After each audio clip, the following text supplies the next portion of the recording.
오늘 이 말씀을 통해서 건강한 그리스도인이라는 제목으로 함께 은혜를 나누겠습니다. 제가 좋아하는 단어 중에 하나가 건강입니다. 건강한 삶, 건강한 교회, 건강한 성도. 참 좋아하는 단어예요.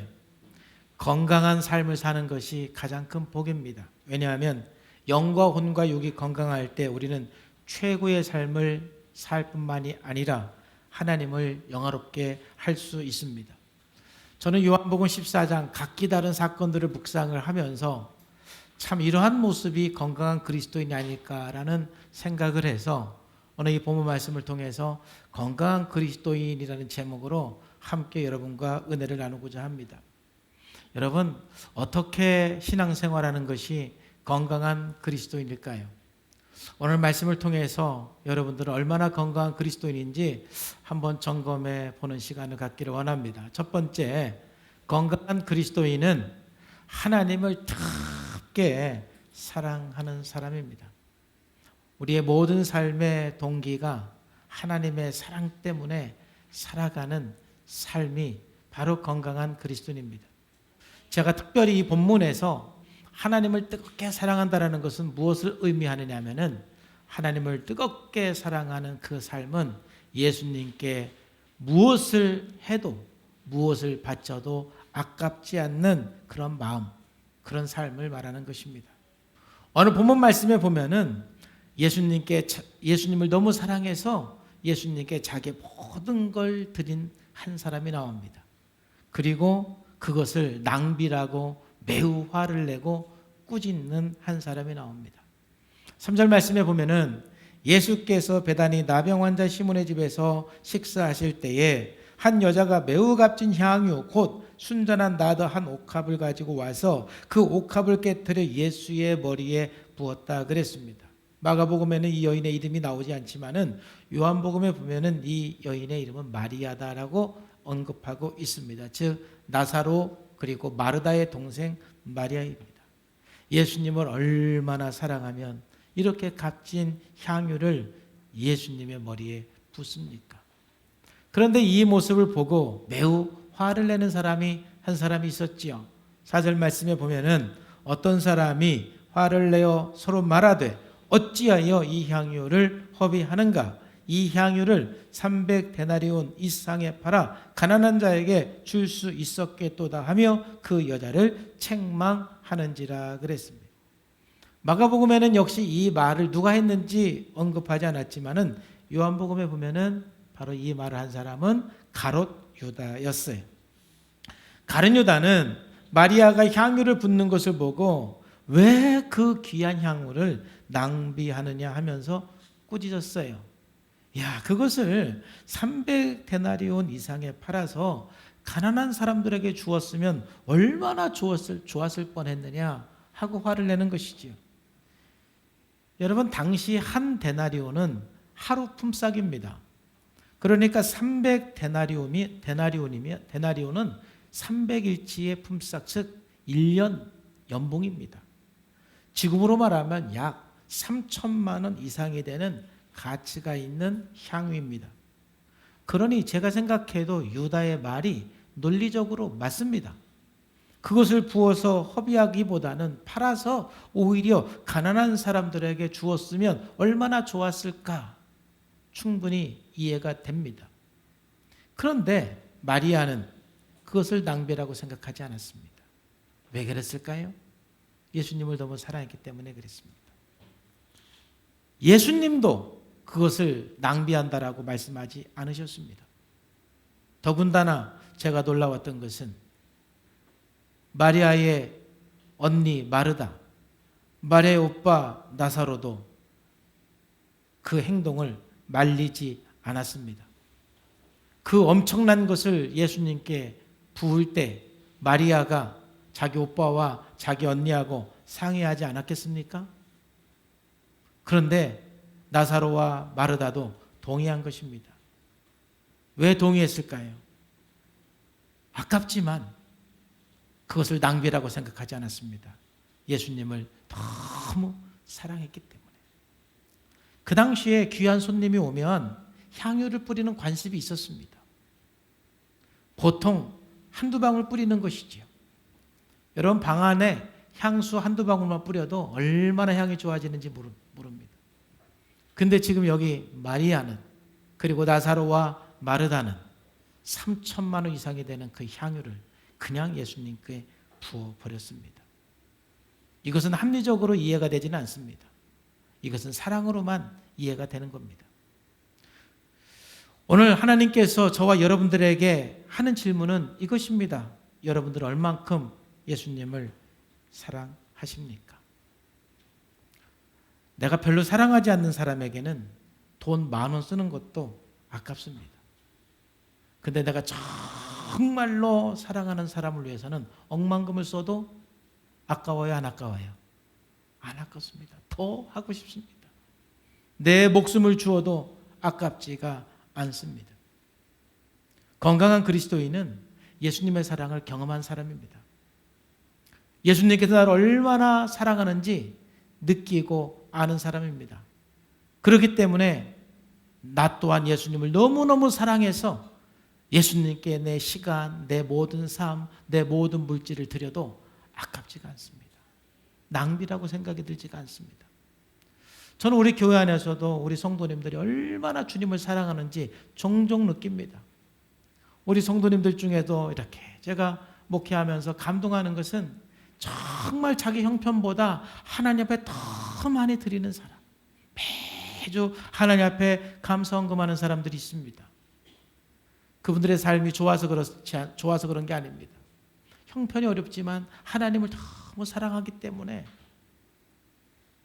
누가 보면 너무한다 할 정도로 하나님 앞에 드립니다. 또 어떤 사람들은 주일날 한 번 나오는 것도 굉장히 힘들게 느끼는데 자기의 시간을 주님께 온전히 드려서 일주일에 여러 번 교회 나와서 헌신하고 또 성경 공부하고 다른 사람을 위해서 사역하는 사람들을 봅니다. 얼마나 주님을 사랑하면 저렇게 하나님 앞에서 헌신하는 삶을 살고 드리는 삶을 살까 생각을 합니다. 저 역시도 지금은 목사이기 때문에 제가 아무리 열심히 사역을 해도 너무 열심히 한다고 말하는 사람은 없는데 제가 청년 때 많이 들은 얘기 중에 하나가 그겁니다. 적당히 좀 해라. 적당히 교회 나가라. 적당히 헌금해라. 교회를 다니는 건 좋은데 뭐 하지 말라? 빠지지는 말아라. 참 그 얘기 저도 많이 들었어요. 그런 얘기를 자주 들으면 그래 진짜 내가 너무 빠졌나? 내가 너무 하나? 이런 생각이 순간 들어요. 그래서 제가 마음에 결단을 합니다. 적당히 하자. 너무 열심히 하지 말자. 그래서 제가 적당히 하자고 마음에 결심을 합니다. 그런데 적당히 안 됩니다. 내 마음에 좀 적당히 해보자. 나도 다른 사람들처럼 대충 좀 해보자. 이 정도면 됐지 하고 그렇게 살아보려고 마음을 먹어도 여러분 그렇게 안 돼요. 여러분 이 말뜻이 무엇인지 이해가 되면 아멘 합시다. 이해가 되는 사람이 있을 거예요. 그래서 제가 목사까지 된 것 같아요. 하나님의 사랑을 아니까 하나님이 나를 얼마나 사랑한지를 경험을 하니까 한번 내 적당히 헌신하고 싶어요. 적당히 시간을 드리고 싶어요. 예수 안 믿는 사람들이 봐도 욕먹지 않을도록 야 너 꼭 주일날 꼭 교회 가야 되냐? 오늘 우리하고 좀 놀자. 너 이렇게 티를 내면서 예수를 믿냐? 그러면 그럴 때 한 번 눈 꼭 감고 저도 놀러를 가고 싶은 마음이 있었어요. 근데 그렇게 해보려고 마음을 먹어도 그게 안 돼요. 주님을 너무 사랑하기 때문에 내 삶을 주님께 드리고 싶고 내 물질을 주님께 드리시고 내 모든 걸 주님께 드리고 싶기 때문에 그렇게 하려고 마음을 안 먹어본 게 아니에요. 마음을 먹어봤어요. 근데 안 되더라고요. 그런 걸 보면 참 저도 주님을 사랑하는 사람이에요. 바로 이게 건강한 그리스도인입니다. 하나님의 사랑을 알고 그 사랑 때문에 내 삶과 내 시간과 내 모든 것을 드리는 것이 아깝지 않고 적당히 하고 싶어도 적당히 할 수 없는. 여러분 예수님께서도 이 여인의 행동에 대해서 가룟 유다에게 오히려 변호해 주는 것을 보게 됩니다. 6절 말씀에 보면은 가룟 유다를 향해서, 아니 그 12제자를 향해서 이렇게 말합니다. 예수께서 이르시되 가만두어라. 너희가 어찌하여 마리아를 괴롭게 하느냐. 여러분, 가끔 우리가 열심히 하나님 앞에 헌신하고 충성하고 좀 지나치게 한다 이렇게 생각이 되는 사람이 있으면은 나도 모르게 비판하고 판단하는 경우가 있어요. 예수님께서 뭐라고 말씀하세요? 가만둬라. 괴롭게 하지 마라. 이 말씀 보면서 참 저도 늘 그렇지만 절대로 내가 하지 못하면서 다른 사람이 열심히 하는 거에 대해서 함부로 판단하거나 비판하면 안 돼요. 그러지 마세요. 정말 저도 그렇게 안 하려고 노력을 합니다. 심지어 저는 제가 볼 때마다 조금 마음에 불편한 건 있어요. 어떤 거냐면 며칠 전에도 봤어요. 요즘에는 그 편말을 들고 다니지 않고 차에 스피커를 달고 다니면서 하는 사람이 있더라고요. 스피커를 달고 다니면서 예수천당 불신지요 하면서 막 타네요. 그런 걸 보면은 저도 솔직히 좀 마음이 불편해요. 좀 저렇게 안 했으면, 다른 방법으로 했으면. 제가 볼 때는 정말 주님을 향한 사랑은 뜨거운데 약간 지혜가 부족한 거예요.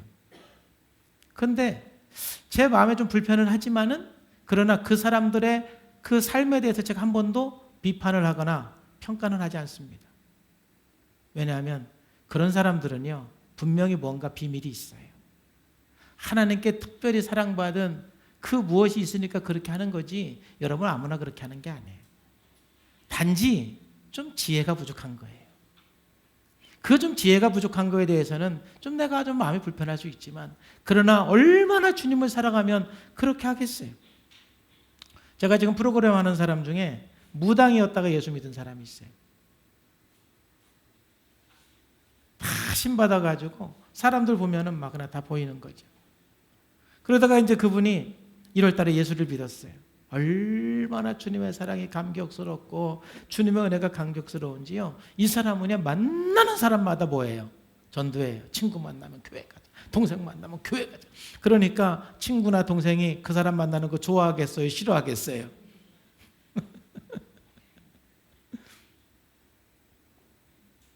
그래서 이제 제가 계속 만나면서 그렇게 하지 말고 이제 대화기법을 가르쳐 주니까 먼저 반응 경청부터 해줘라. 먼저 그 사람의 얘기를 들어줘라. 그리고 먼저 사랑을 줘라. 그리고 긍정적인 나전달을 많이 해줘라. 그 다음에 집사님이 하고 싶은 그 예수 사랑을 좀 전해라. 그러면 그 사람들이 좀 듣는다. 이제 이런 얘기들을 여러 번 해줬어요. 이분이 참 그러니까 대화기법을 얼마나 잘 배우는지 몰라요.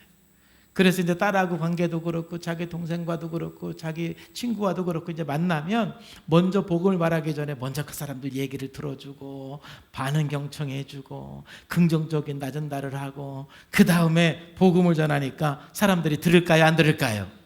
그렇지요. 지난주도 그 사모님이 저에게 얘기하는데 그 신집사님이거든요. 신집사님이 얼마나 사람들을 전도 잘하는지 몰라요. 마음에 너무 좋아하시는 거예요. 그 마음에 주님을 향한 사랑이 너무 크기 때문에 적당히 어떻게 할 수가 없는 거예요. 입을 다물을 수가 없는 거예요.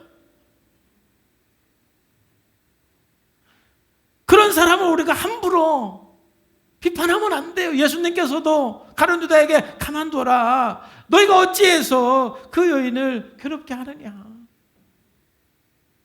때로는 하나님을 너무 사랑하는 삶을 보면 내 생각에 약간 이해가 안 되는 부분이 있을 수도 있어요. 함부로 우리가 판단할 수는 없어요. 제가 좋아하는 찬송 중에 하나가 이 성자의 귀한 몸 499장인데 이 중에 4절 너무너무 참 귀한 찬송이에요. 만 가지 은혜를 받았으니 내 평생 슬프나 즐거우나 이 몸을 온전히 주님께 바쳐서 주님만 위하여들 살겠네. 내가 받은 하나님의 사랑을 생각하면, 내가 받은 하나님의 은혜를 생각하면 내 모든 삶을 주님께 드리는 것이, 내 시간을 주님께 드리는 것이 낭비가 될 수가 없어요. 아까울 수가 없어요. 다 주님께 드리고 싶고 다 주님께 헌신하고 싶은 거예요. 주님의 사랑 때문에 이렇게 살아가는 사람이 참으로 건강한 사람인 거예요. 오늘 예수님께서 이제 괴롭게 하지 말라고 말씀하시고 그 제자들을 향해서 뭐라고 말씀하십니까? 이 여자가 정말 나에게 좋은 일을 하고 있다. 그리고 9절 말씀에 이렇게 말씀하시잖아요. 내가 진실로 너에게 이르노니 온 천하에 어디서든지 복음이 전파되는 곳에는 이 여자가 행한 일도 행하여 그를 기억하라 하시니라. 이 여인의 행동을 기억하라고 그러잖아요. 이 여인이 주님을 사랑한 그 사랑, 하나님을 사랑한 그 사랑, 가룟 유다가 볼 때는 도저히 이해가 안 되고 납득이 안 가는 그 행동을 모든 사람들에게 전하고 함께 기억하라는 것은, 여러분, 우리가 이렇게 주님을 사랑하라는 얘기입니다.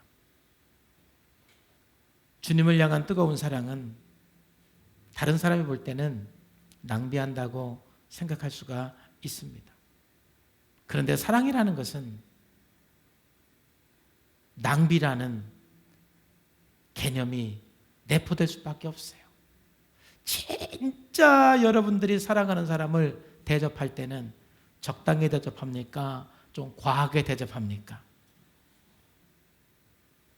다른 사람이 볼 때는 낭비처럼 보여요. 근데 내가 너무 사랑하니까 싼 거 먹어도 되는데 그걸 먹고 싶지가 않는 거예요. 너무 사랑하니까.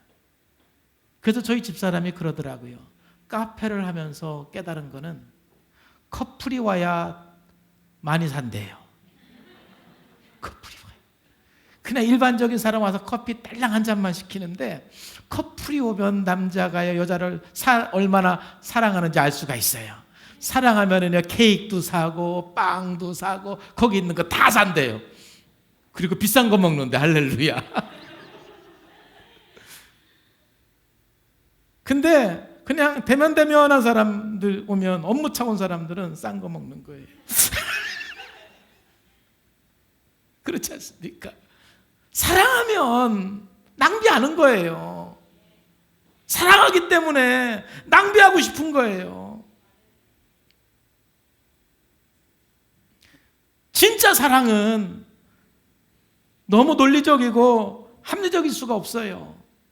비합리적으로 사랑하고 비논리적으로 사랑하게 되는 거예요. 제 주변에 가끔 너무 돈 하면서 하나님 앞에 하나 쓰지도 못하고 다른 사람을 섬기지도 못하는 사람을 가끔 보는데 참 안타깝습니다. 여러분, 하나님의 사랑을 경험한 사람은 하나님 앞에 드리는 시간, 하나님 앞에 드리는 헌신, 하나님 앞에 드리는 모든 헌금이 여러분 아깝지가 않습니다. 더 하고 싶은 거예요. 바로 그렇게 살아가는 그리스도인이 건강한 그리스도인인 거예요.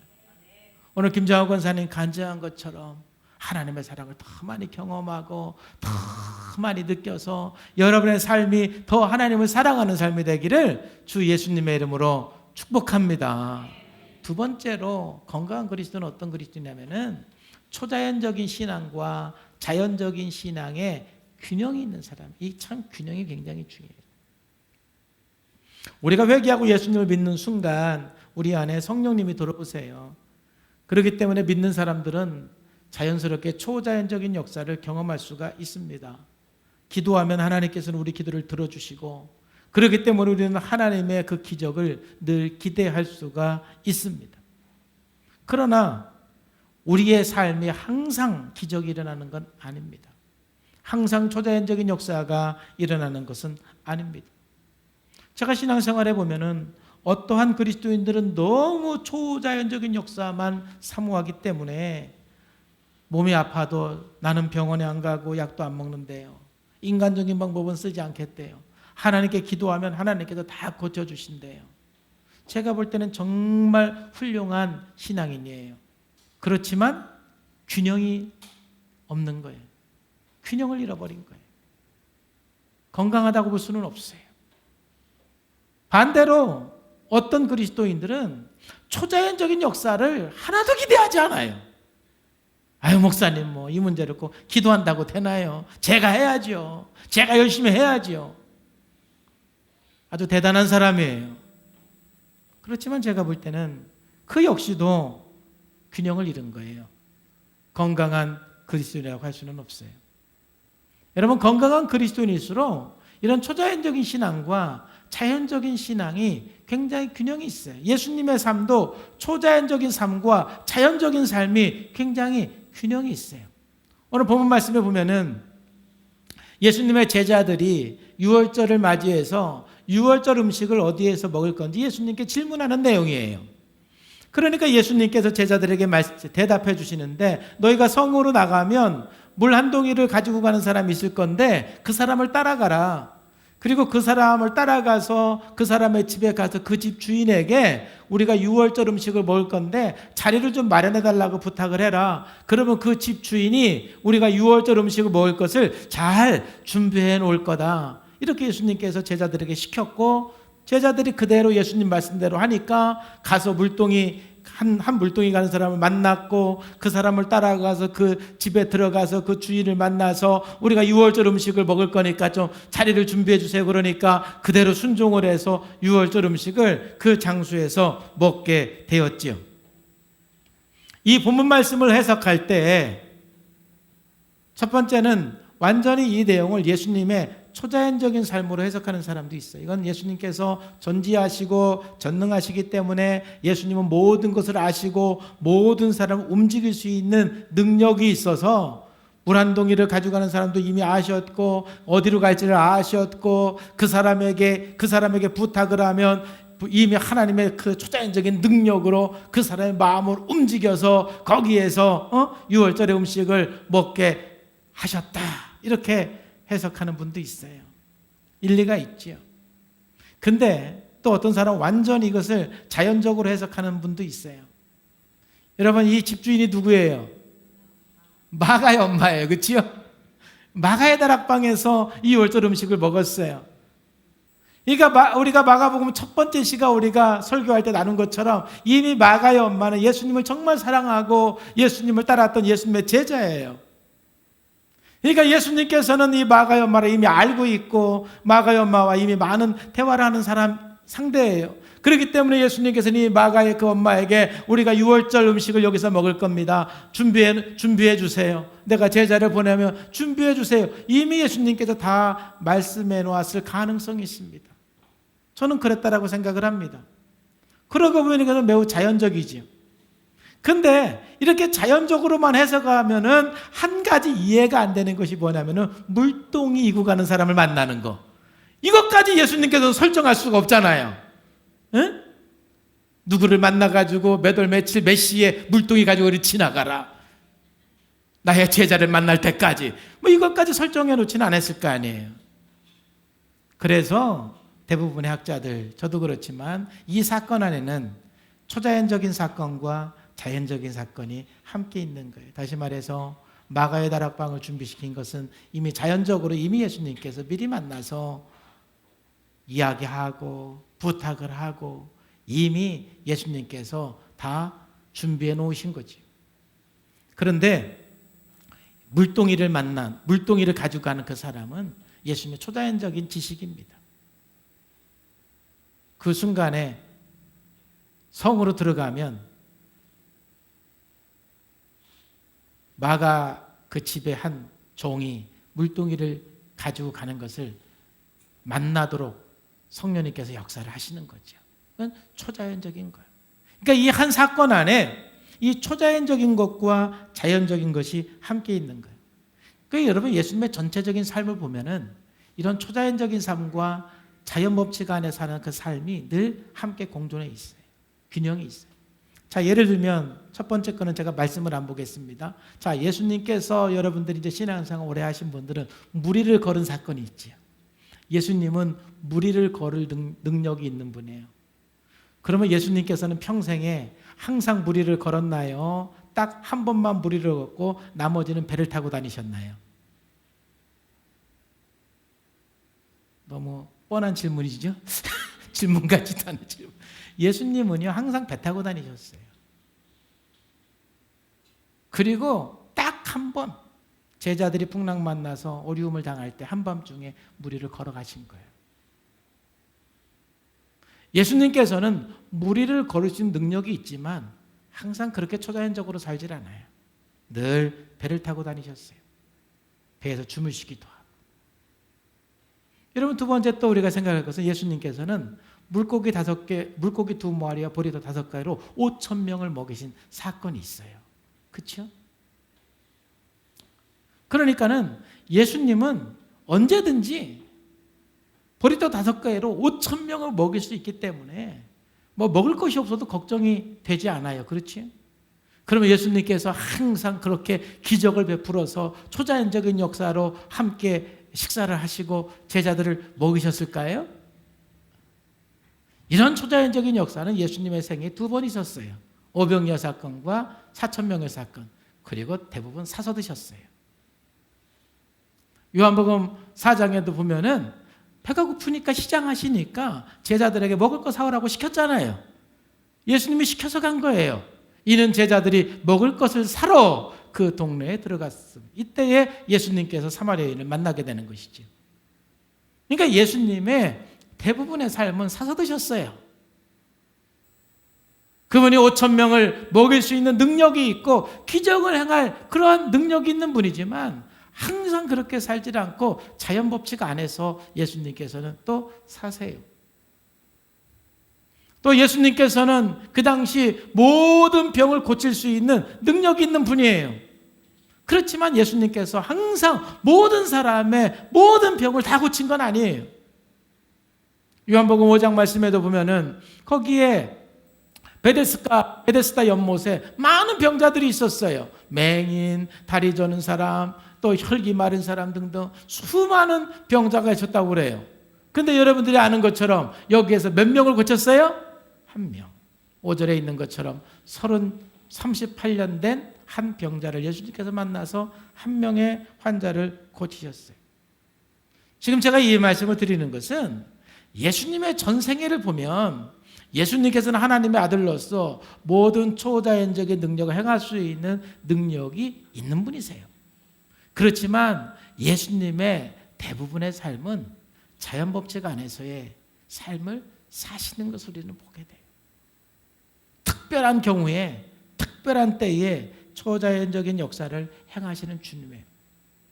그렇기 때문에 우리 그리스도인의 삶은 초자연적인 역사와 자연법칙 안에서의 삶에 좀 균형이 맞아야 돼요.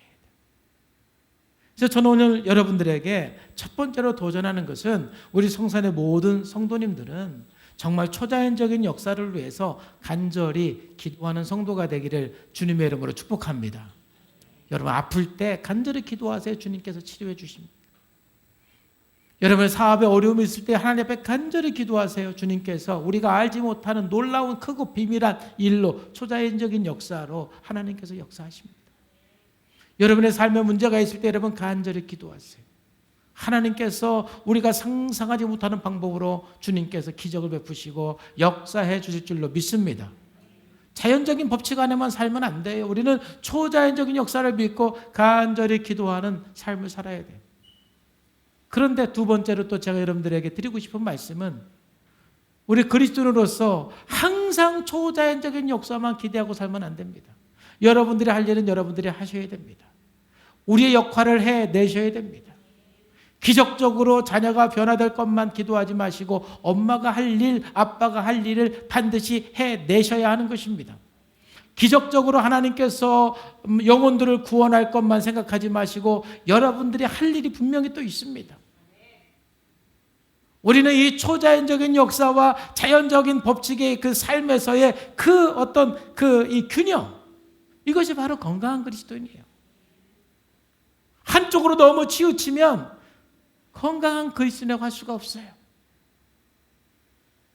예수님께서도 이 두 삶이 항상 공존되는 초자연적인 삶과 자연적인 삶의 그 균형 속에서, 그 공존 속에서 살아간 것이 예수님의 삶이었어요. 그렇다면 우리의 삶도 마찬가지인 거예요. 균형 있는 삶.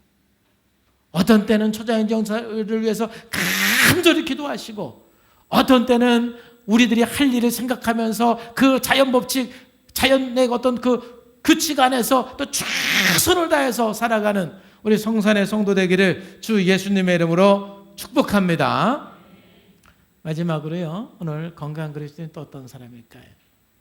바로 하나님께서 주신 자유의 의지를 선용하는 사람. 하나님께서 우리들에게 자유의 의지를 주셨어요. 이 자유의 의지를 선용하는 사람이 바로 건강한 그리스도인이에요.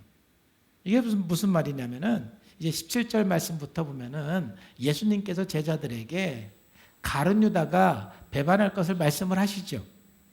저물매 그 12를 데리고 가서 다 앉아 먹을 때 예수께서 이르시되 내가 진실로 너에게 이르노니 너희 중에 한 사람 곧 나와 함께 먹는 자가 나를 팔리라 하신대, 그들이 근심하여 하나씩 하나씩 나는 아니지요 하고 말하기 시작하니 그들에게 이르시되 12 중 하나 곧 나와 함께 그릇에 손을 넣는 자니라. 인자는 자기에 대하여 기록된 대로 가거니와 인자를 파는 그 사람에게는 화가 있으리로다. 그 사람은 차라리 나지 아니했더라면 자기에게 좋을 뻔하였느니라 하시니라. 여러분, 이 말씀에 보면은 예수님께서는 지금 가룟 유다가 예수님을 배반하고 예수님을 파실 것을 아셨어요. 미리 아셨어요. 그렇죠?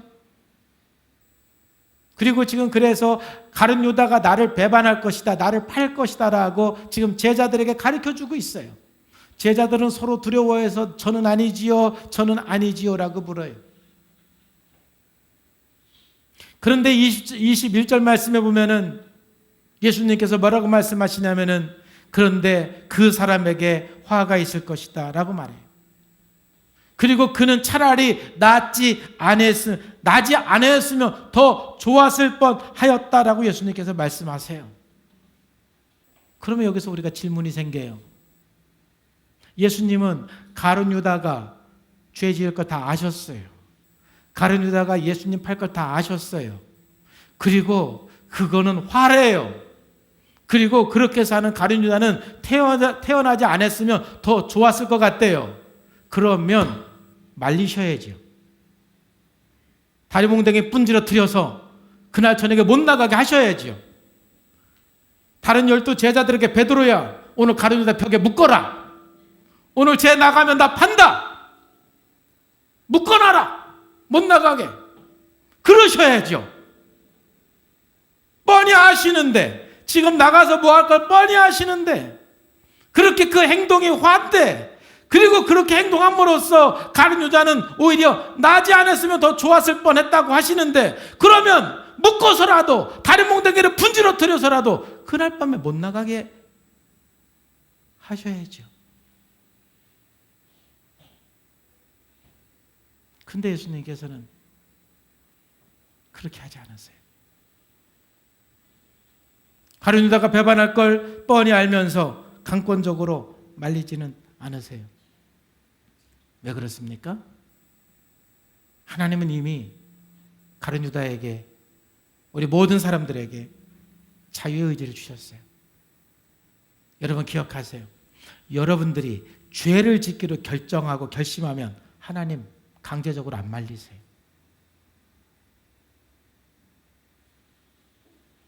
벼락을 떨어뜨려서 말리시면 좋을 텐데 안 말리세요. 그냥 내버려 두세요. 로마서 1장 28절에서도 이렇게 말씀하고 있어요. 또한 그들이 하나님의 마음에 하나님 두기를 싫어하며 하나님께서 그들을 그 상실한 마음대로 어떻게 했어요? 내버려 뒀어요. 가끔 그리스도인들이 그렇게 기도해요. 하나님, 저가 죄를 짓지 않도록 막아주세요. 그러면 정말 여러분 다 다리 부러지고 죽습니다. 안 막아주세요. 건강한 그리스도인들은 그렇게 기도하지 않으세요. 하나님께서 우리들에게 의지를 주셨어요. 그 의지를 가지고 날마다 결단합니다. 하나님의 도움을 구합니다. 하나님, 저는 연약합니다. 저를 도와주세요. 제가 하나님이 기뻐하는 뜻을 선택하겠습니다. 하나님께서 원하는 것을 선택하겠습니다. 주여, 나를 도와주세요. 7번 넘어져도 8번 일어나서 다시 결단하고 다시 나가는 것이 바로 하나님께 주신 의지를 가지고 늘 하나님 앞에 나가는 거예요. 이게 바로 건강한 그리스도인이에요. 이 의지와 결단에 대해서 가장 잘 설명한 신학자가 바로 어거스틴이에요. 어거스틴은 죄라는 게 뭐냐? 태만한 의지라고 그랬어요. 하나님께서 우리 모든 사람들에게 의지를 주셨어요. 자유의지를 주신 거예요. 그 의지 자체는 선도 악도 아니에요. 근데 하나님께 주신 의지를 가지고 악을 선택하는 사람이 있고 그 의지를 가지고 선을 선택하는 사람이 있다라는 거예요. 그게 바로 죄인 거예요. 하나님께서 나에게 주신 의지를 가지고 악을 선택할 때 그게 태만한 의지예요. 하나님께서 나에게 주신 의지를 가지고 하나님께서 기뻐하는 일을 선택하고 하나님께서 기뻐하는 일을 내가 결단할 때 그게 바로 거룩한 거예요. 그러나 우리는 때로 연약하기 때문에 또 넘어집니다. 결단해도 또 넘어집니다. 그래도 괜찮습니다. 다시 또 일어나서 또 결심하면 됩니다. 그게 바로 건강한 그리스도인이에요. 건강한 그리스도인은 하나님께서 나에게 죄를 짓지 못하도록 막아주시는 것을 기도하는 것이 아니라 오늘도 하나님께서 나에게 주신 의지를 가지고 결단합니다. 도와달라고 기도합니다. 그 선한 의지를 가지고 하나님이 기뻐하는 것을 선택하는 것입니다. 그게 건강한 거예요. 어떤 사람이 그랬대요. 건강이 안 좋아지고 너무 살이 찌는 것 같아서 오늘부터 내가 하나님 햄버거를 먹지 않겠습니다. 저를 도와주세요. 제가 건강을 위해서 햄버거 먹지 않겠습니다. 도와주세요. 선한 결정이지요. 왜 대답 안 해요? 좋은 결정 아니에요? 아니야? 아니 대답 좀 해봐요. 아니 자기가 살찌고 건강이 안 좋아서 인스턴트 음식 안 먹겠다고 결정하는 건 좋은 결정이잖아요. 여러분 다 그렇게 결정하라는 건 아니고 우리가 대답을 해야 제가 말을 이어가잖아요. 그 결정을 했어요. 그러면 이제 또 넘어져도 또 결단하고 넘어져도 결단하면 되는데 문제는 뭐냐면 어느 날 갑자기 햄버거가 먹고 싶은 거예요. 견딜 수가 없는 거예요. 그래서 어떻게 생각했느냐면 주님, 제가 햄버거 집에 가서 주차장이 있으면 먹으라는 뜻이고 주차장이 없으면 먹지 말라는 뜻으로 알겠습니다. 하나님께 이제 막 책임을 전가시키려고 그러는 거예요. 그래서 차를 가지고 이제 햄버거 집에 갔네. 근데 주차장이 없어. 빈 주차장이. 그래서 이제 힘 빠져갖고 다시 돌아오면서 주님, 한 번 가지고 어떻게 주님의 뜻을 분별할 수 있겠습니까? 다시 한번 제가 가서 주차장 자리가 없으면 먹지 말라는 뜻이고 있으면 먹으라는 뜻으로 알고 먹겠습니다. 그래서 다시 갔어. 그랬더니 또 없는 거야. 너무 실망해가지고 다시 집으로 가면서 주님 3세번입니다. 그래서 다시 갔어. 그랬더니 주차장에 한 자리가 비어 있는 거예요. 할렐루야. 주님의 뜻인 줄로 믿습니다. 하고 먹었더라는 거 아닙니까? 그건 자기의 의지를 사용한 게 아니지. 오히려 하나님께 오히려 책임을 전가시키는 거예요. 그게. 건강한 그리스도인들은 하나님께서 주신 의지를 가지고 하나님께서 기뻐하는 일, 나에게 유익이 되는 일을 적극적으로 선택하고 결단하고 혹시 또 넘어지면 다시 또 결단하는 것이 바로 건강한 그리스도인이에요. 신명기 30장 19절 말씀에 보면 내가 오늘 하늘과 땅을 불러 너에게 증거를 삼노라. 내가 생명과 사망과 복과 저주를 내 앞에 두었은즉 너와 내 자손이 살기 위해서 생명을 택하라. 하나님께서는요 우리들에게 의지를 주셨어요. 그래서 항상 우리들에게 사망이 아닌 생명을 선택하라는 거예요. 저주가 아닌 복을 선택하라는 거예요. 우리가 저주를 선택하고 우리가 사망을 선택할 때 하나님께서 그걸 막지는 않으신다라는 거예요. 그래서 건강한 그리스도인은 날마다 깨어서 하나님께서 주신 의지를 가지고 그 자유의지를 선용해서 늘 하나님께서 기뻐하는 일을 선택하기 위해서 깨어있고 또 결단하고 또 결단하고. 그래서 오늘도 여러분들이 이번 한 주간도 기도하기로 결단하고 성경 보기로 결단하고 전도하기로 결단하고 사랑하기로 결단하고 섬기기로 결단하고 여러분 결단하면서 나가시기를 주님의 이름으로 축복합니다. 하나님은 그 결단에 우리들에게 복을 주시는 거예요. 건강한 그리스도인들은 하나님께서 주시는 의지를 선용하는 사람이 바로 건강한 그리스도인이에요.